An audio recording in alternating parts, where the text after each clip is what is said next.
सभी को नमस्कार। मैं डॉक्टर निशा, प्राचार्य, मॉडर्न कॉलेज, मोहन नगर, गाजियाबाद। आज दिनांक 31 अक्टूबर 2021 को सरदार वल्लभ भाई पटेल की जयंती के उपलक्ष्य में महाविद्यालय परिवार की तरफ से और अपनी तरफ से उस लौह पुरुष सरदार वल्लभ भाई पटेल को कोटि कोटि श्रद्धासुमन समर्पित करती हूँ, श्रद्धांजलि अर्पित करती हूँ। मुझे ये बताने में बेहद हर्ष की अनुभूति हो रही है कि जहाँ पूरा देश एक तरफ आज़ादी के 75वें वर्ष के उपलक्ष्य में अमृत महोत्सव मना रहा है, विभिन्न प्रकार के राष्ट्रीय सांस्कृतिक कार्यक्रम चल रहे हैं, ऐसे में स्वतंत्रता संग्राम में जिनका अहम योगदान रहा, न सिर्फ स्वतंत्रता संग्राम में बल्कि आज़ादी प्राप्ति के बाद भी 562 रियासतों को भारतीय संघ में विलीन करने वाले, एकीकरण करने वाले और राष्ट्रीय एकता के प्रतिबिंब लौह पुरुष सरदार वल्लभ भाई पटेल की जयंती को अगर हम आज़ाद भारत में अमृत महोत्सव के रूप में न मनाएं तो ये बेमानी होगा। इसीलिए मुझे ये बताते हुए हर्ष की अनुभूति हो रही है कि हमारे महाविद्यालय में इस बार एमएड, बीएड के छात्र छात्राओं ने, बीबीए, बीकॉम के छात्र छात्राओं ने नए उभरते हुए भारत में नई टेक्नोलॉजी के युग में एक नए अंदाज में ही सरदार वल्लभ भाई पटेल की जयंती को मनाने का निश्चय किया और उन्होंने सरदार वल्लभ भाई पटेल के जीवन परिचय, उनका व्यक्तित्व तत्व, उनके राजनीतिक विचार, दार्शनिक विचार और राष्ट्र में जिनका अहम योगदान रहा है, उस योगदान को उन्होंने सचित्र वीडियो बनाकर न सिर्फ स्वयं उससे अनुप्रेरित हुए हैं बल्कि लाखों जितने भी सुनने वाले युवा होंगे वो सभी निश्चयी रूप से उनसे कोई ना कोई प्रेरणा लेगा, प्रकाश पुंज का काम करेगा उनके लिए, ये ऐसा मेरा मानना है। इसलिए मैं उन्हीं सभी छात्र छात्राओं को जिन्होंने ये वीडियो बनाने का कार्यक्रम किया है और भागीदार हुए हैं, उन सभी को मैं बधाई देती हूँ, शुभकामनाएं देती हूँ। मेरा ऐसा भी मानना है कि जो देश की युवा पीढ़ी अपने गौरवशाली इतिहास को याद रखती है, मनन करती है, उस पर चलती है और अपने महापुरुषों का गुणगान करती है, वो ही आगे चल के एक गौरवशाली इतिहास भी रचते हैं, क्योंकि कहते हैं कि जो राष्ट्र अपने इतिहास को साथ लेके चलता है निश्चित रूप से आगे वो ही एक गौरवशाली इतिहास भी रचता है, ऐसा मेरा मानना है। अतः इन युवाओं को ये जानना आवश्यक है कि अनुपम, अप्रतिम प्रतिभा से संपन्न, बहुमुखी व्यक्तित्व, दृढ़ निश्चय वाले, कर्तव्यनिष्ठ वाले, भारतीय लाखों हजारों भारतीयों के हृदय में बसने वाले सरदार वल्लभ भाई पटेल का इस राष्ट्र में क्या योगदान रहा है, ये सभी युवाओं को जानना चाहिए। उनकी अनेक ऐसी प्रेरक कहानियां हैं जो हम सभी को प्रेरित करती हैं। उनका ही एक दृष्टांत मैं आपके सामने प्रस्तुत करना चाहूँगी। कहते हैं कि बैरिस्टर सरदार पटेल ऐसे केस अपने हाथ में लेते थे जो कि निर्दोष होते थे, जिन्हें निर्दोष रूप से फंसाया जाता था। ऐसा ही एक अनुभव, ऐसा ही केस जब वो कोर्ट में लड़ रहे थे, अपने निर्दोष मुवक्किल को दोष मुक्त कराने के लिए बहस चल रही थी, उसी समय एक चपरासी एक चिट्ठी लेके आता है और उनके सामने देता है। सरदार पटेल उस चिट्ठी को पढ़ते हैं और पढ़ने के बाद वापस मोड़ के अपनी जेब में रख लेते हैं और वापस उसी अंदाज में अपनी बहस को पुरजोर तरीके से कोर्ट में चलाते रहते हैं। जब केस खत्म होता है, वो केस को जीत जाते हैं, तो अपनी एक प्रार्थना पत्र लेके जज महोदय के सामने जाते हैं और कहते हैं कि जज साहब मुझे छुट्टी के लिए जाना है, मेरी पत्नी का देहांत हो गया है। जज साहब को बड़ा आश्चर्यचकित होता है और वो कहते हैं कि आप बीच में ही क्यों नहीं चले गए, आपकी पत्नी का देहांत हुआ था, आप केस को छोड़ के जा सकते थे। तो जो उनका सुंदर, अभिभूत करने वाला जवाब था वो आपके सामने मैं बताना चाहूँगी कि उन्होंने कहा कि जैसा मेरी पत्नी तो चली गई, वो इस दुनिया में नहीं है, लेकिन अगर मैं केस छोड़ के चला जाता, जिस मुवक्किल की मैंने फीस ली है, और उसे मैं बीच में छोड़ के चला जाता तो निश्चित रूप से वो अवश्य मर जाता, इसलिए ये मेरी ड्यूटी नहीं है। ऐसे कर्तव्यनिष्ठ और कर्तव्य परायणता की मिसाल सरदार पटेल के जीवन से हम सभी को अभिभूत करती है और लाखों युवाओं को भी उनसे कोई ना कोई प्रेरणा मिलती है। तो मेरा ऐसा मानना है कि उनकी जीवनी पर, उनकी जयंती पर हम सभी उनके जीवन से कोई ना कोई प्रेरणा लेके अपने जीवन में अपनाएं, आगे बढ़ें, तभी उनकी जयंती भी सार्थक होगी और राष्ट्र आगे बढ़ेगा। इन चंद पंक्तियों के माध्यम से मैं अपनी वाणी को विराम दूंगी कि लाखों लोग जन्म लेते हैं, जीते हैं और मर जाते हैं, जन्म सत्फल है सरदार पटेल जी का, जीते जी जो कर जाते हैं। लाखों लोग जन्म लेते हैं, जीते हैं और मर जाते हैं, जन्म सफल है सरदार पटेल का, जीते जी जो कर जाते हैं। दुनिया ऐसे लोगों को सदा सदा ही रखती याद। शुभ भावों से भरे हृदय से देती हूँ मैं श्रद्धांजलि आज, देती हूँ मैं श्रद्धांजलि आज। धन्यवाद। Manpower without unity is not a strength unless it is harmonized and united properly. Then it becomes a spiritual power. With these great words by the Iron Man, the Loh Purush of India, I, Diya Sharma, from BCom first year, feel grateful to speak before you all about one of the greatest personalities of India, that is Sardar Vallabhbhai Patel. Vallabhbhai Javed Bhai Patel was a great freedom fighter who also became the first deputy prime minister when India got independence on 15th August 1947. He was born on 31st October 1875 in Nadiad, Gujarat, and took his last breath on the 15th of December 1950 in Mumbai. His father Javed Bhai Patel served in the army of Queen of Jhansi, and his mother Ladbai was a very spiritual person. Patel was a very brave character since his childhood. After completing his matriculation, he continued his studies and became a law graduate. Later, he travelled to England and became a barrister.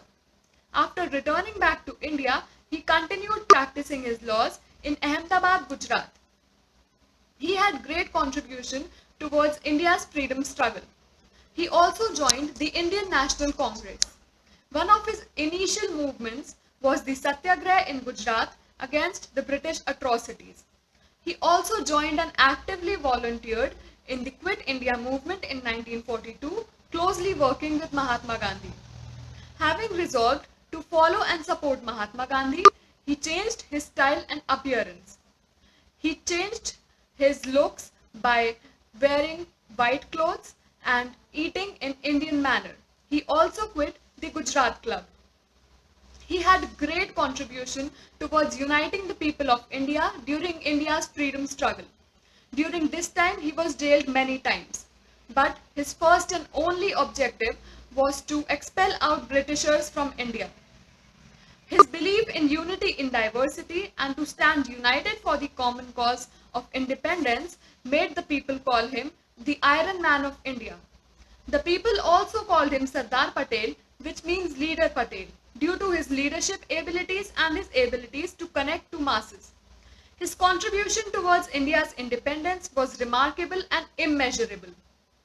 He was an immense source of inspiration for the youth of nation, not only at the time of independence, but also for the current day youth. He was also conferred as the Bharat Ratna Award in 1991 posthumously. Thank you. मेरा नाम देवसागर है। मैं BEd द्वितीय वर्ष का छात्र हूँ। 15 अगस्त 1947 की सुबह जब भारत आज़ादी के नए दौर में प्रवेश कर रहा था, उस समय करीबन 560 से ज़्यादा रजवाड़ों का आपस में विलय किया जा चुका था। एकीकरण के 1 साल तक चले इस अभियान में भारत को एक मुकम्मल राष्ट्र का स्वरूप मिला तथा भारत को भौगोलिक तथा भावनात्मक रूप से एक करने वाले कोई और नहीं थे। वो हमारे देश के पहले उप प्रधानमंत्री तथा गृह मंत्री सरदार वल्लभ भाई पटेल थे। सरदार वल्लभ भाई पटेल को सरदार की उपाधि बारदौर के महिलाओं ने दी थी। सन 1928 में हुए बारदौरी सत्याग्रह ने सरदार वल्लभ भाई पटेल को एक राष्ट्र नेता के रूप में स्थान दिया। भारत के पहले ऐसे नेता थे जिन्होंने महात्मा गांधी के सिद्धांतों पर चलते हुए किसानों को इतने बड़े आंदोलन का समर्थन किया तथा इतने बड़े आंदोलन खड़ा किया। इससे पहले खेड़ा सत्याग्रह ने सरदार वल्लभ भाई पटेल को एक किसान नेता के रूप में पहचान दी थी। अगर सरदार वल्लभ भाई पटेल की व्यक्तित्व की बात की जाए तो मेरे नज़र में उनका व्यक्तित्व बर्फ के सिली से ढके एक ज्वालामुखी के समान था, जिन्होंने भारत को एकजुट करने में अपने व्यक्तित्व तथा नेतृत्व के द्वारा भारत को एक संपूर्ण देश के रूप में सामने लाए। ऐसे महान नेता को मेरे दिल से सत सत नमन।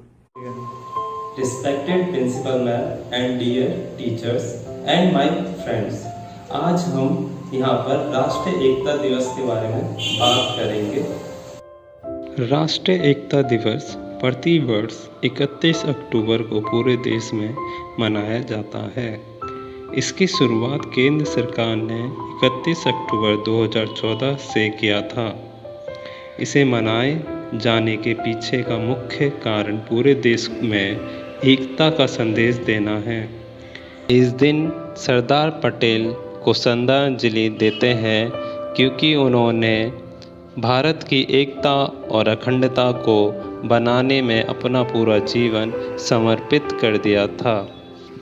इस दिन रन फॉर यूनिटी मैराथन को आयोजित किया जाता है। राष्ट्रीय एकता दिवस अलग अलग समुदाय के लोगों के बीच एकता की भावना को बढ़ावा देता है। देश का विकास तथा शांति तभी संभव है जब देश में लोगों के बीच एकता होगी। धन्यवाद। आप सबको मेरी तरफ से राष्ट्रीय एकता दिवस की हार्दिक शुभकामनाएं। हेलो दोस्तों, अगर हम आज़ादी से पहले के समय की बात करें तो उस दौर में ना तो कोई राष्ट्रपति था और ना ही कोई प्रधानमंत्री था, बल्कि उस वक्त वजूद था तो राजाओं और महाराजाओं का, जो कि अपने राज्यों में अपने खुद के कानून बनाते थे और उसी पर शासन करके अपना राज्य चलाते थे। और यही वजह थी कि आज़ादी के बाद पूरे 565 राजा अपनी सियासत को एक अलग देश घोषित करने की कोशिश कर रहे थे। लेकिन भारत को उसके 565 टुकड़े होने से बचाने के लिए अगर किसी को श्रेय जाता है तो वह प्रतिभाशाली नेता और लौह पुरुष के नाम से प्रसिद्ध सरदार वल्लभ भाई पटेल को। और यही कारण है कि हम उनके जन्म दिवस को राष्ट्रीय एकता दिवस के रूप में भी मनाते हैं। मेरा नाम नाजिया है और मैं एमएड सेकंड सेमेस्टर की छात्रा हूँ।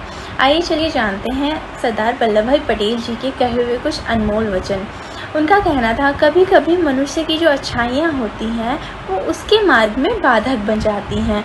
कभी कभी क्रोध ही सही रास्ता दिखाता है। क्रोध ही मनुष्य को अन्याय के खिलाफ आवाज़ उठाने की ताकत देता है। मैं पूरी तरह उनकी बात से सहमत हूँ। उन्होंने एक बात और कही है, डर का जो सबसे बड़ा कारण होता है वो है विश्वास में कमी। बहुत अच्छी बात कही है। उन्होंने बोला है, जो फालतू मनुष्य होते हैं वो सत्यानाश का कारण बन जाते हैं, इसलिए हमेशा कर्मठ रहो, क्योंकि कर्मठ व्यक्ति ही सफलता प्राप्त कर सकता है। एक बहुत ही अच्छी बात सरदार जी ने कही है जो मुझे पर्सनली बहुत अच्छी लगी। जिस काम में मुसीबत होती है उसी काम को करने में मज़ा है। जो मुसीबत से डरते हैं वो योद्धा नहीं है। हम मुसीबत से नहीं डरते।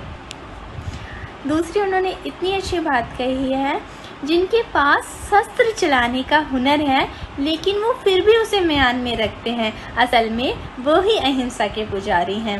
कायर अगर अहिंसा की बात करें तो वह व्यर्थ है। गांधी जी से बहुत ज़्यादा इंस्पायर्ड थे वो, इसीलिए यहाँ पे ये बात हुई। ये बात मैं आपको एक्सप्लेन करके ज़रूर बताना चाहूँगी कि कुछ लोग होते हैं, उन्हें शस्त्र चलाने का हुनर होता है बट वो फिर भी उसे अपनी म्यान में रखते हैं, इसीलिए उन्हें अहिंसा का पुजारी कहा जाता है, यानी अपने क्रोध को संयम में रखना। Thank you. आप सभी को राष्ट्रीय एकता दिवस की मुबारकबाद।